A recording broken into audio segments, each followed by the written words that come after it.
Hello and welcome to the Cold Coffee Club, a podcast brought to you by Houston Moms. We're here to give you a little bit of that mom-to-mom connection, fun, and conversation amidst all the chaos.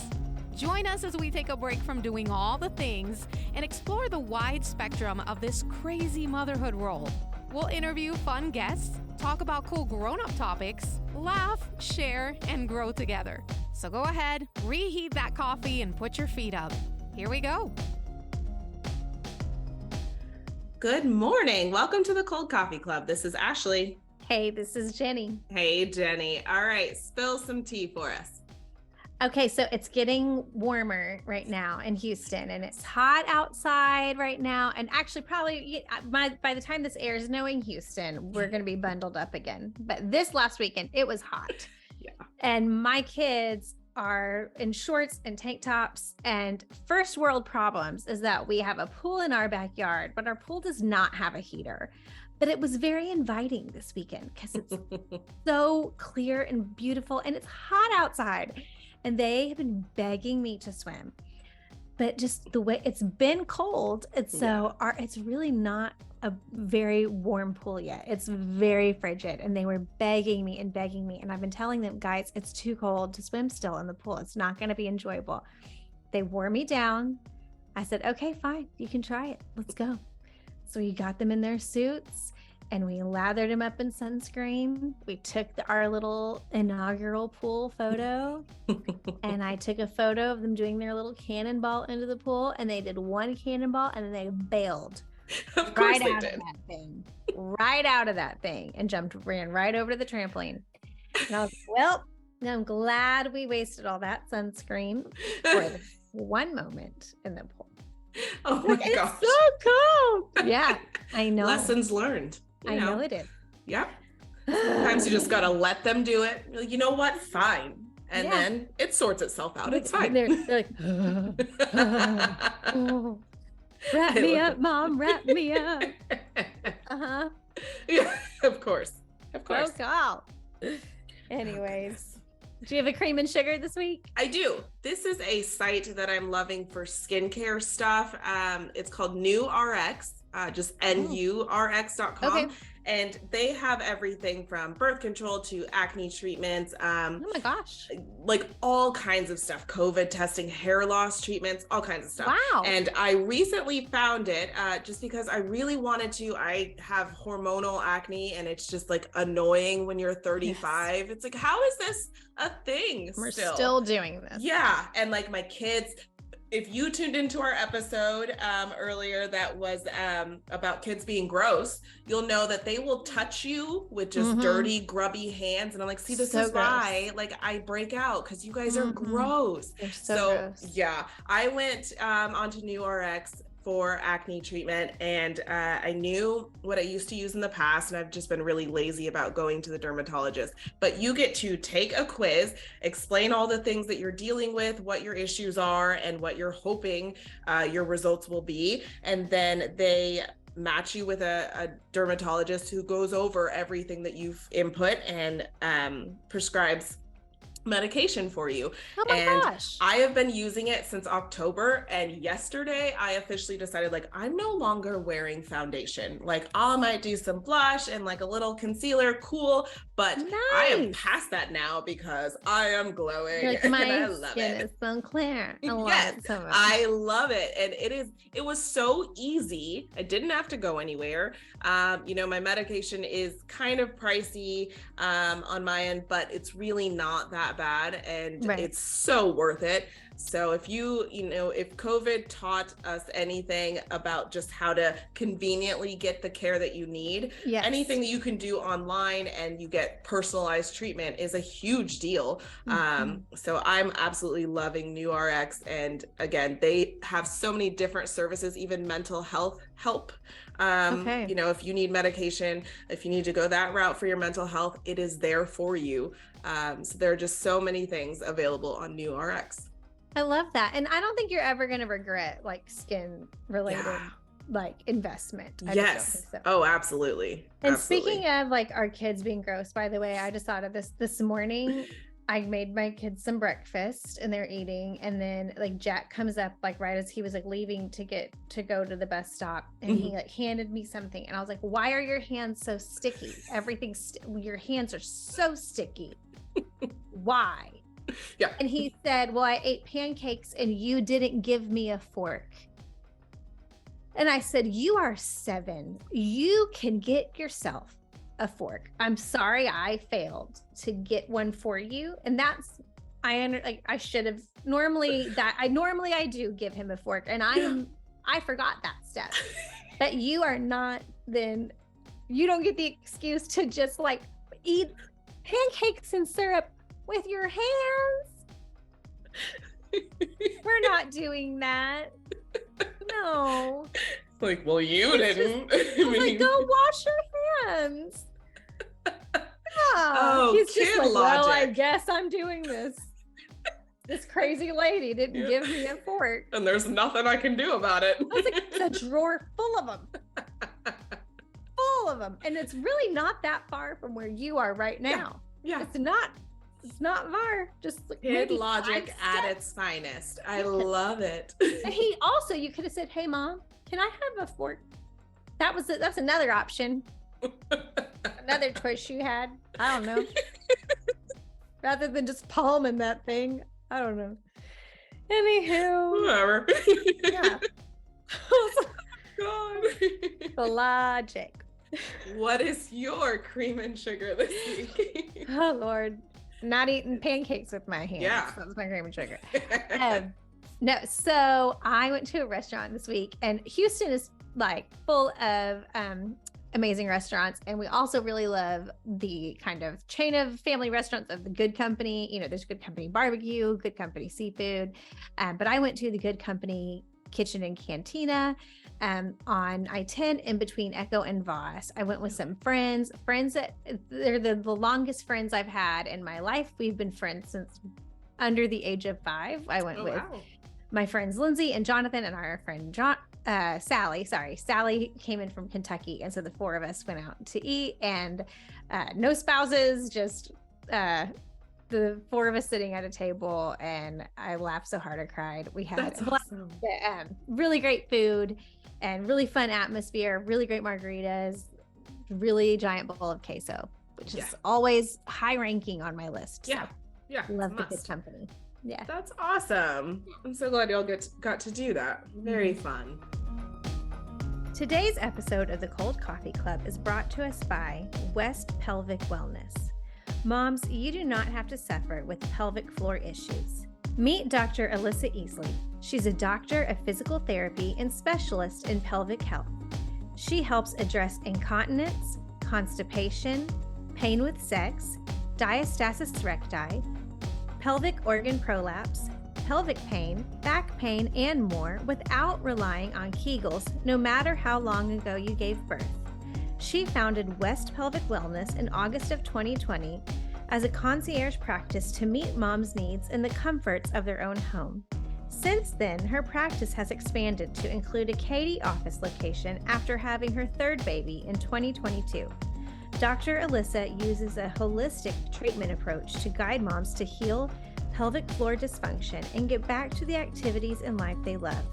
This includes corrective exercise, manual therapy techniques like gentle myofascial release, cold laser therapy, and trigger point dry needling. She also offers birth prep sessions. Be sure to follow West Pelvic Wellness on social media for pelvic floor health tips, mom life content, and stay up to date with events like the Katy Mama Meetup, hosted at Dr. Alyssa's office once a month. All right, back to the show.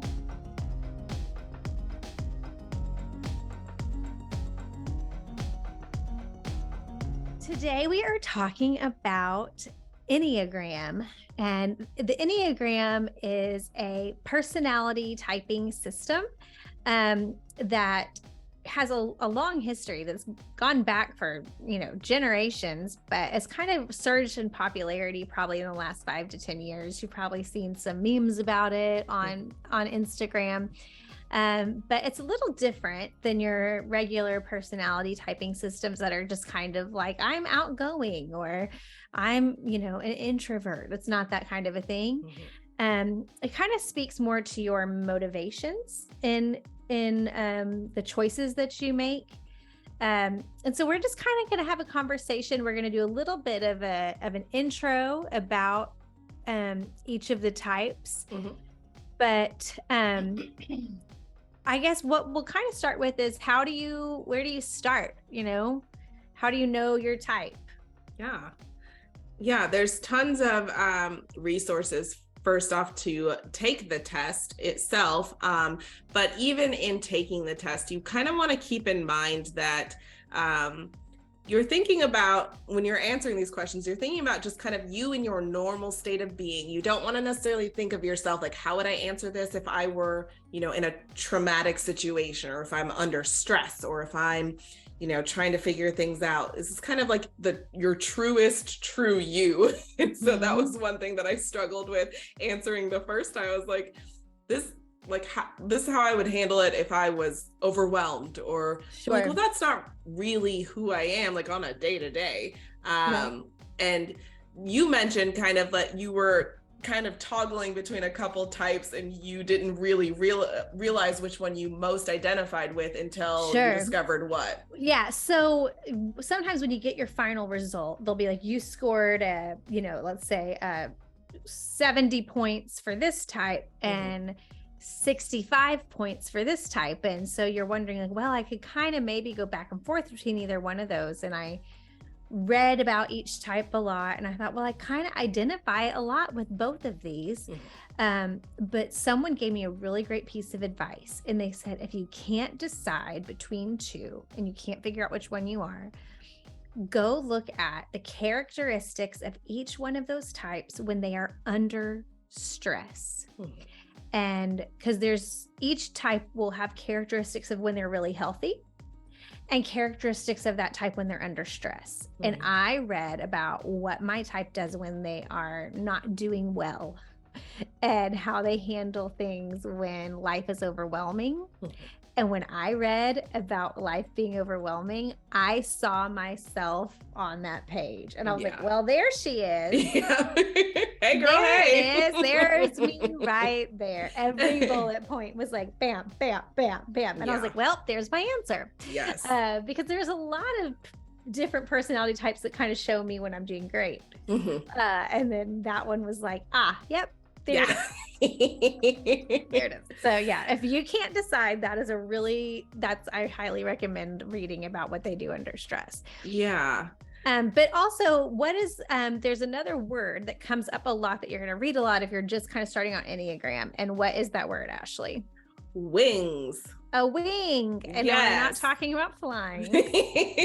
Yeah. And a lot of people, so wings are basically, when you pinpoint what your Enneagram is, it's one of the others on like the sides of it. So I'm a 6. I could have either been a wing 5 or a wing 7. It is not your second ranked Enneagram. Right. So it is not that at all. Right. So if you think about the Enneagram goes in almost like a circle. Yes. And so it's 1, 2, 3, 4, 5, 6, 7, 8, 9. There are 9 numbers of the Enneagram, and they go in a circle. And so your wing can only be your numbers on the right or left of your number. So if you are an 8, you can only be an 8 with a 7 wing or a 9 wing. If you are a 9, you could be an 8 or a 1. So I am a 9 with a 1 wing. And so a 1 can be with a 9 or a 2. Yeah. And so the wings are just some tendencies of your adjacent number. And so it can get, and then there's all kinds of other, we're not going to get super complex with things that happen, but we're kind of just going to do an overview. But I wanted to ask you, Ashley, like, how do you find, when you talk about the Enneagram, how do you find this personality system useful in your life? Like, why do you like to think about it, read about it, learn about it? Yeah, so I think it's really nice to understand my patterns, my tendencies, and have kind of concrete information to show me why it is that I'm kind of responding to things a certain way, or why certain things are so important to me. It's like, okay, well that fits really well, and because there are so many resources around Enneagrams, it helps me kind of understand how people can handle me. So now that I'm kind of back in the dating world, I've made it kind of a prerequisite that you have to take your Enneagram quiz, because I want to know how to deal with you. And I want to kind of know, at least just have a sense. Granted, I could meet another type 6 and they really aren't that much like me as far as personalities, but I understand what their underlying stuff is, and kind of who they are at the base. So when I have a guy that I'm interested in take the Enneagram, and it's like, okay, you're an 8. Okay, so these are the things that are really driving forces for you. So I can kind of understand your motivations. I understand, one great thing about Enneagrams also is that who you are in stress and who you are in growth, those kind of go into different Enneagrams. So in stress, you might behave more like a 3. In growth, you may behave more like a 7. So understanding that as well is actually really, really interesting in learning how to bring in new people into your life, into your circle, etc. Yeah. But how about you? How does knowing your Enneagram affect your life? Yeah, I mean, it's helpful for me. Absolutely in relationships, in my marriage, knowing that how I handle stress and how my husband handles stress is very different. And he and I both know that about each other. And so he knows that if I am, we joke sometimes that if we are like talking about if we're going to pack for a big trip coming up and we're naming all the things that we need to do before this trip, and we have to do this, and we need to take the dog here and finish this for this. And if he sees me walk into our bedroom and get into the bed, and it's 2:00 in the afternoon, and I'm getting into the bed with the covers up, he's like, oh, she's nining. We're nining, which means that I am overwhelmed and I am hiding. Like, this is me going, I'm not going to cry. I'm not panicking outwardly. It is an inward, like, oh, we are shutting down because I don't know. I have so many feelings and so many thoughts that I am just going, my insides are like, no, can't do this. And so he's like, what do we need to do? How do we help? What do we do? Because what happens is if no one calls me on it, I will lay there till midnight and just do no things. Like it's just I numb out and nothing gets done. Yeah. Because I'm just like, well, I'm overwhelmed now.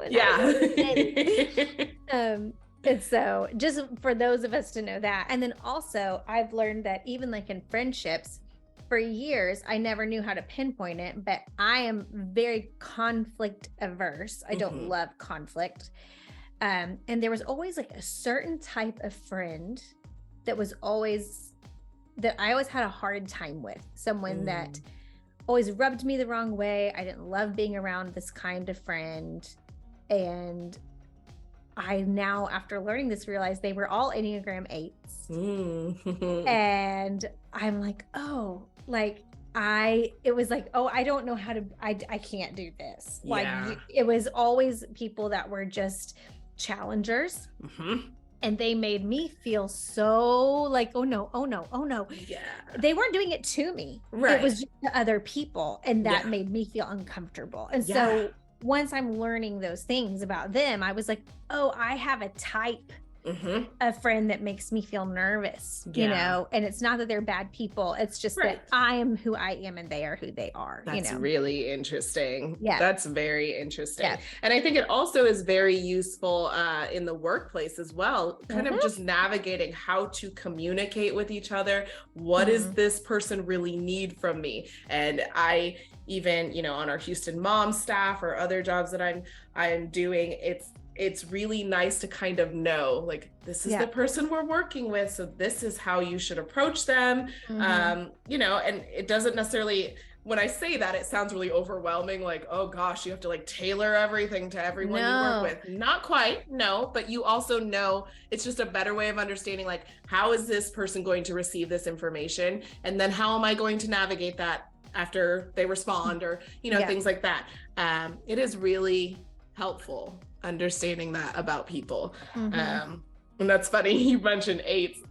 The person that I'm dating right now, he's a type 8, and I'm like, this is interesting. Yeah.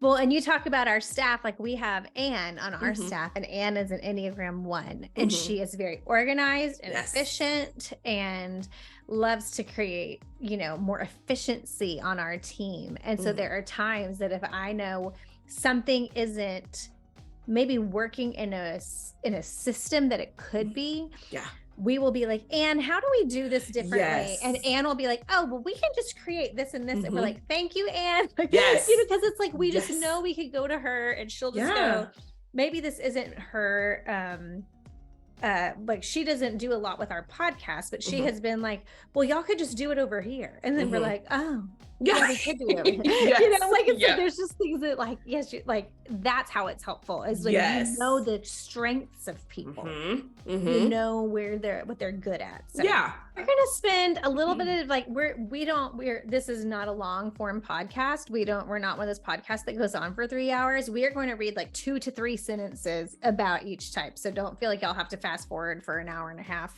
to get to your type. Literally, we're not going to spend a lot of time.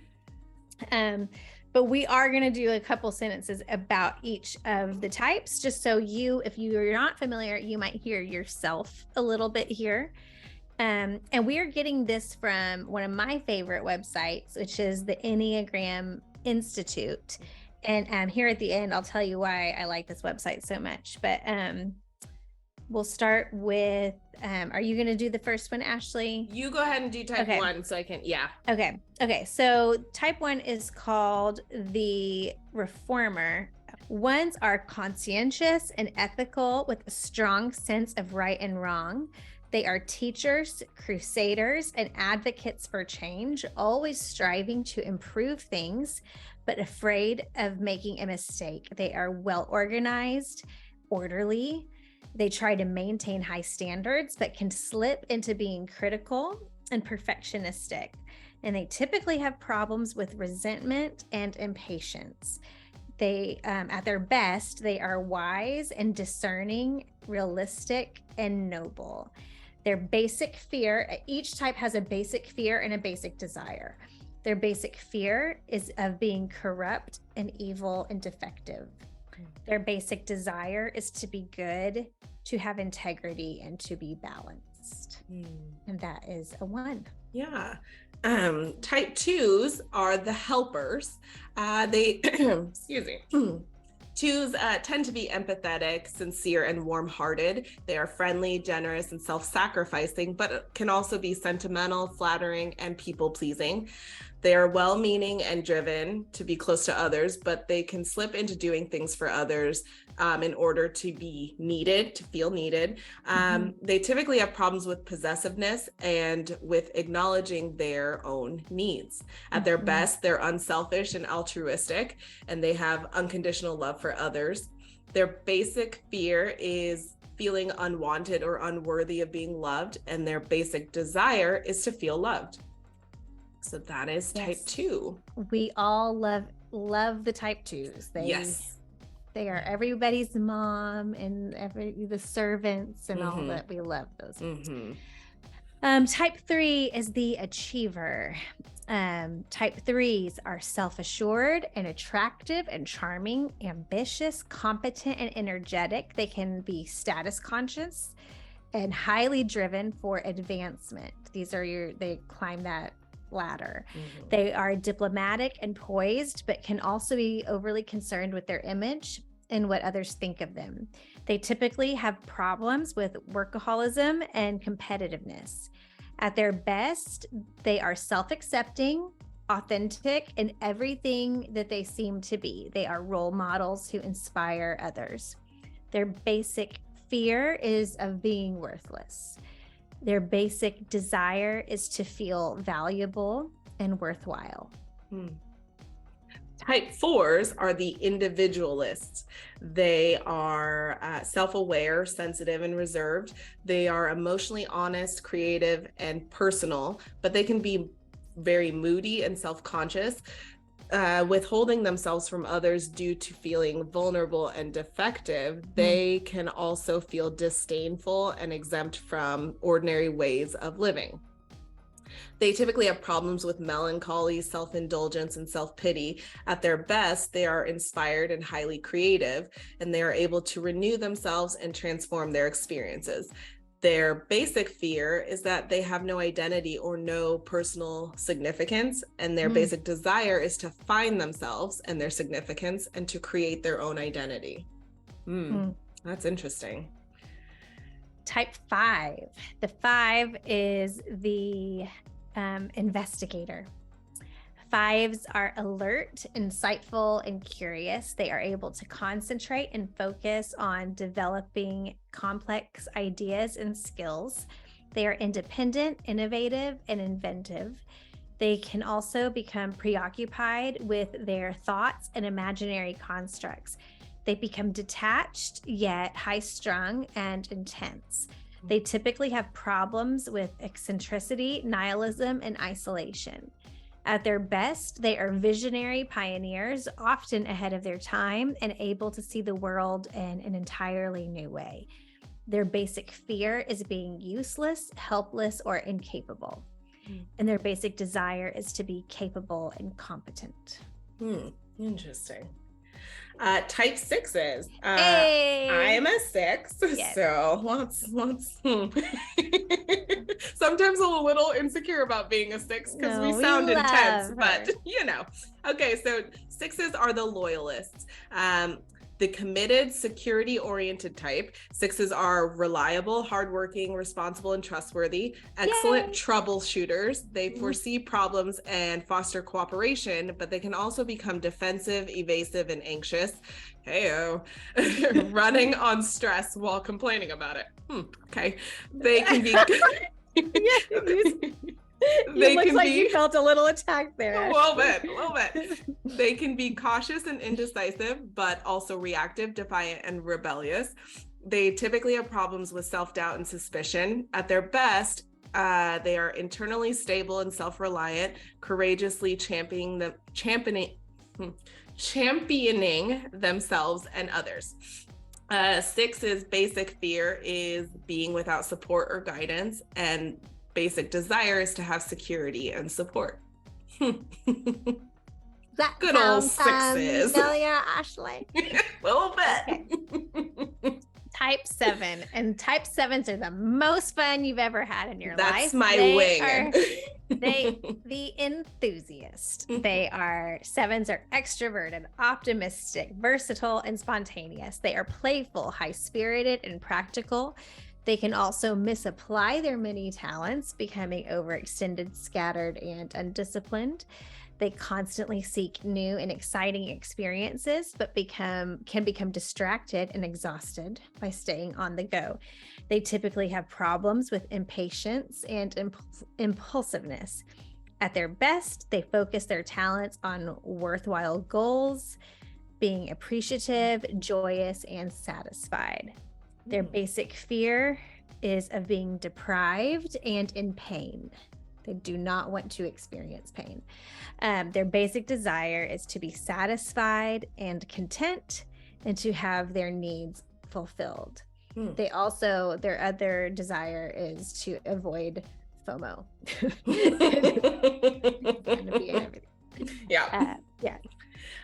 Type 8 is the challenger.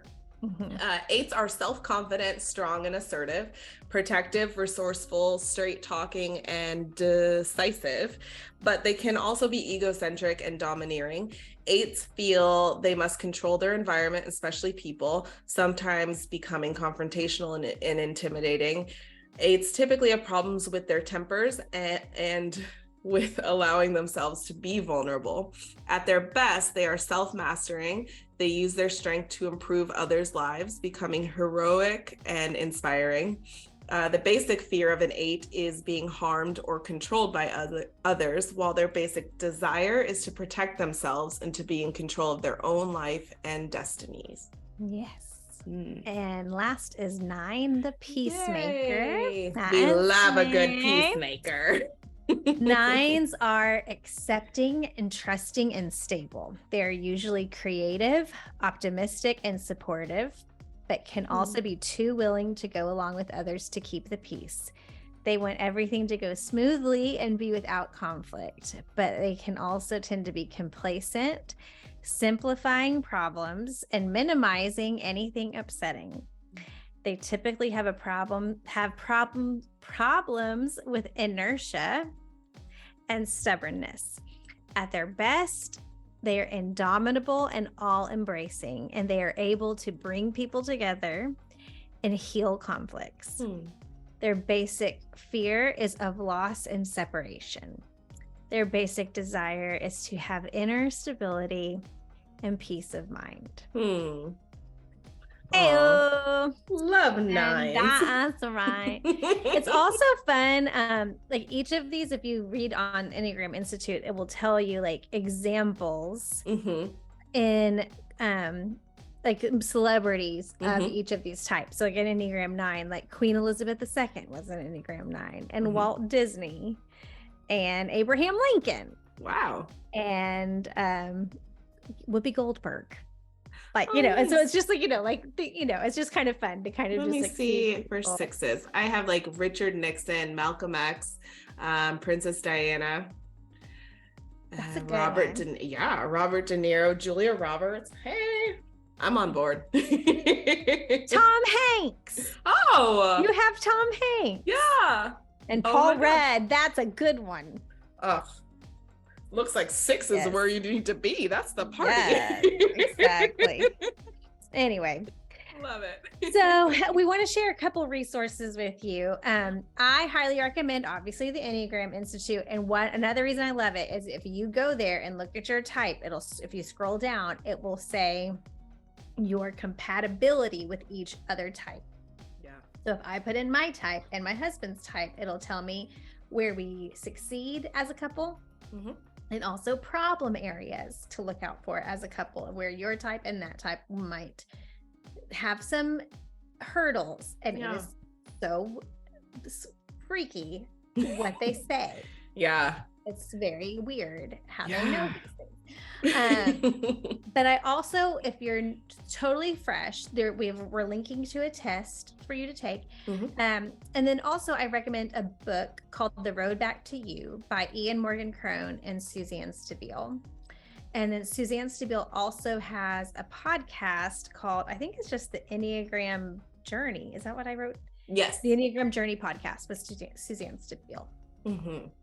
Yeah. And there are several Instagram creators who will make these awesome infographics that'll just kind of break down different Enneagrams. It'll say, you know, like, here are the things you do when you're, you know, worried or afraid, and here's the things you do when you're in your growth mode. And then they'll also do fun things like, what Christmas candy are you, that which one fits each Enneagram, or like which Taylor Swift song matches your Enneagram. It is so much fun seeing these fun infographics. So I follow Enneagram Ashton.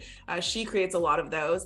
The Enneagram Mom shares a lot of really cool information about each Enneagram. There's also the Enneagram Explained, Your Enneagram Coach, and then there is one called the Black Enneagram, which is, it has like it's very similar to a lot of the other Instagram profiles, but some of their infographics include like, which character from this, you know, Black sitcom would you be, which is kind of fun to see. It's really cool. So that's interesting too. So there are a lot of, I didn't realize how popular Enneagrams were, and how so many people are very much involved in, like, I don't know, helping people understand their Enneagram. And so it's a lot of fun seeing the things people come up with. People have made it a whole job. Like, I did not know. Coaching and And then there are also lots of places to take free Enneagram tests. So there's Truity, and we will link all these in our show notes, but there's Truity is probably the one I know most. That's the top one that's recommended, but we'll send out a list of different places you can take your Enneagram test. Great. Let's move on to our house blend. Jenny, what are you loving on the Houston Mom site this week? Yeah, Andrea wrote 7 unique date night spots in Houston. And I love these because they truly are unique. It's not just like go to the movie and then go to the dinner. Olive Garden. Yeah. I mean, they're very, no hate to the Olive Garden. Can we have a moment for the breadsticks at the Olive Garden with the Alfredo dipping sauce? Thank you. No, this is just unique stuff, places that you might not have heard of, or just fun ideas. We love it. So thank you, Andrea, for writing that. Yes. We have obviously a link to that in the show notes. Of course.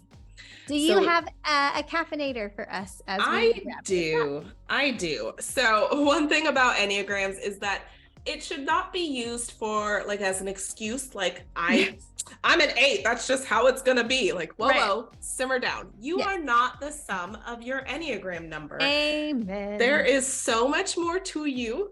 Don't use it as like a tool to act up.